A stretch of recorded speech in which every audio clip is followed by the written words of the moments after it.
In the midst of an affordable housing crisis, New York City has faced an ongoing problem of eviction. In 2017, the city reached a peak level of evictions, with over 20,000 New Yorkers being asked to leave their home. While the COVID-19 pandemic moratorium gave New Yorkers a break from this threat, evictions are now back on the rise. This is a data sonification of New York City monthly evictions from 2017 to 2024. Sonification allows us to listen to this data. Before we hear the whole trend, let's break down the components. A large number of monthly evictions sounds like about 2,000.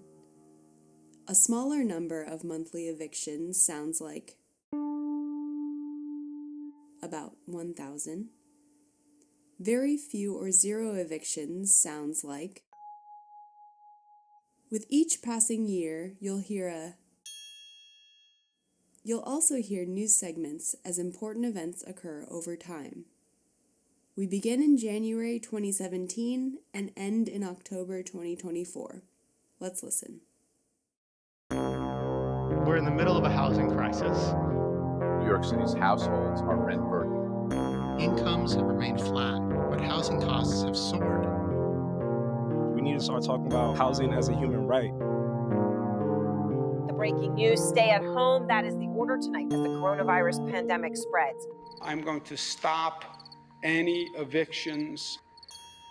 I'm going to extend that moratorium. New York State's eviction moratorium has ended.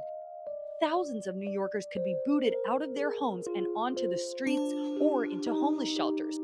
The Good Cause eviction bill would strengthen tenant protections in New York State. Price hikes for upwards of 1 million rent-regulated apartments are now official.